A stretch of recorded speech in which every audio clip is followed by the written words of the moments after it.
Ouais les amis, moi je suis super content de vous retrouver.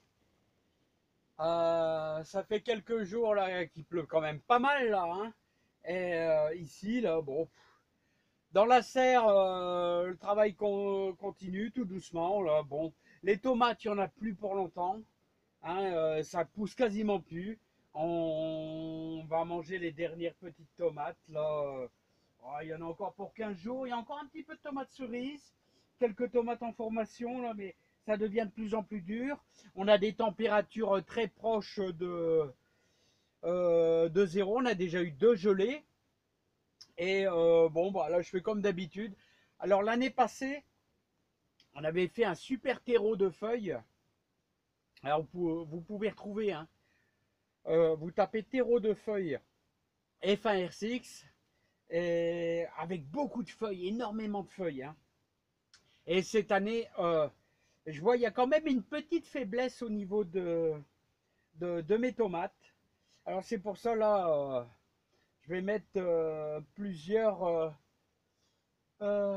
dizaines de kilos de fumier de vache. C'est du fumier de vache. Et regardez, là, il est bien humide. Alors, je vous fais voir ça. Il est super bien humide.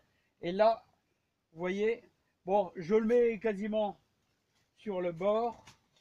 D'ici, allez, peut-être 3 semaines, bah, les tomates, ça en sera fini, hein. On aura fini la saison et il nous restera que nos fameuses tomates à la maison là, hein. Alors, si vous regardez 2-3 vidéos en arrière, je fais la présentation de mes tomates de jardin que j'ai récupérées ici ou alors sur le côté, qui ont germé tout seuls. Et c'est des pieds de tomates que j'ai mis dans un gros broc avec un peu de fumier de vache dans le fond, là, et qui vont, je l'espère, passer l'hiver. Et d'ailleurs, il y a 3-4 tomates mûres, hein. Voilà, bon, je vous ferai voir ça, allez, peut-être la semaine prochaine, bah, si je les ai pas mangées, hein. Voilà, donc ici, donc bah, je commence à nourrir un petit peu, hein. Alors, on tape un petit peu dans les haricots verts. Alors, vous voyez, on a eu quand même une belle gelée, mais les haricots verts, ça va, ils n'ont pas trinqué. Alors, je vais vous faire voir ça. Ça tient le coup, ça tient la route. Alors, n'oubliez pas qu'on les a semés le 15 août, hein, le 15 août, hein. Voilà. Donc il y a un petit peu, bon, j'ai commencé à en récupérer, mais bon, vous voyez, ça c'est enfin, vous retrouvez ça aussi bien dans le jardin qu'en serre, hein. Il y a toujours un petit phénomène. Il y a des haricots verts la croissance se passe assez mal, hein.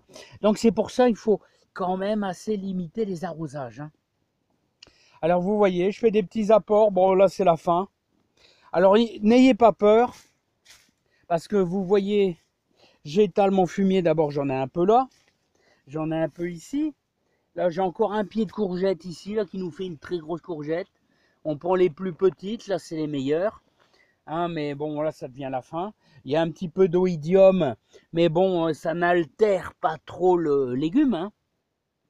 Mais les tomates, vous voyez, il y a encore un petit peu de stupice qui se forme doucement, hein. Un tout petit peu de cœur de bœuf, mais je dois les cueillir assez tôt parce que il y a toujours un petit phénomène de moisissure qui se produit dans la serre. Il y a toujours un effet de condensation là, et j'ai toujours un petit peu de tomates cerises là, vous voyez, un petit peu par-ci par-là. Bah, j'espère que chez vous aussi ça se passe pas trop moche. Voilà, et bah là vous voyez, je vais même pas arroser. Je vais pas arroser, j'étale un peu mon fumier. Alors n'ayez crainte, le fumier de vache qui a au moins 6 mois, qui est gorgé d'eau, bah, ça n'occasionne absolument aucun effet néfaste pour vos pieds de tomates. Là, si bien c'est la fin, hein. C'est la fin, hein. Alors il est bien humide, regardez, hein, il est super bien humide. Donc voilà, puis là, j'en ai mis un petit peu dans mon compost. Là, alors là, vous voyez, là, il y a le mélange de tout. Et je vais laisser ça, pardon, et ça sera certainement mis dans l'autre jardin, hein. Ouais les amis, donc l'opération sera de toujours nourrir, hein. Alors vous savez que vous devez toujours nourrir votre avec des apports nutritifs, hein. Et moi c'est ce que j'aime bien, hein. Alors ici en priorité, ce que je fais, ici je fais pas mal de tomates. Pas mal de tomates. Vous savez on avait fait au mois de mars une ligne d'échalotes qui a très bien marché. Voilà, et on a encore nos salades sous tunnel, là, hein. Donc ils sont là et tout va bien, hein. Allez, crevettes, bouge un peu, crevettes. Voilà, regardez, il fait 15, quasiment on a 15 degrés ici. Bon, bah on va les laisser tranquillement pousser. Voilà. Bah 15 degrés, aujourd'hui, je sais pas combien on a. Alors je vous invite vraiment à faire ce genre de serre-tunnel. Alors il y a plein d'amis jardiniers qui m'ont donné des conseils encore. Il y en a qui font ça avec des fers à béton pliés, hein, des bouts de PVC, vous savez, pour tout ce qui est électricien, tout ça. Il y a toujours des petites idées à trouver. Et, vous lisez un petit peu les commentaires. Il y a toujours moyen de trouver une idée, de faire ça avec un petit peu n'importe quoi. Hein. L'essentiel, c'est de créer une petite atmosphère qui garde un petit peu la chaleur, hein. Voilà. Donc, voilà. Donc, ici, j'ai fait une couche dans la serre. Et ici, le but numéro, enfin, en ce moment, c'est de nourrir un petit peu sa terre. Voilà, pour l'année prochaine, refaire un petit peu de courgettes. J'aime bien faire un petit peu de courgettes, vous voyez, ici à l'intérieur, hein, parce qu'ils sont moins malades. C'est ça l'avantage de la serre, c'est que vos légumes sont un petit peu moins malades. Il faut bien sûr pas mal aérer, hein, et ça permet ainsi de manger de la salade un petit peu plus tard, hein. Voilà, autrement, il y a les pains de sucre pour dehors qui résistent bien, bien mieux, hein. Mais n'oubliez pas les pains de sucre. Ah ouais, je vais vous les faire voir, les miennes. Alors les pains de sucre, ce qu'il faut faire, c'est surtout, faudra à partir du mois de décembre, essayer de voir, de les couvrir un petit peu. Là, ils ne sont pas encore tout à fait formés, mais celles-ci sont déjà bien bien avancées, hein.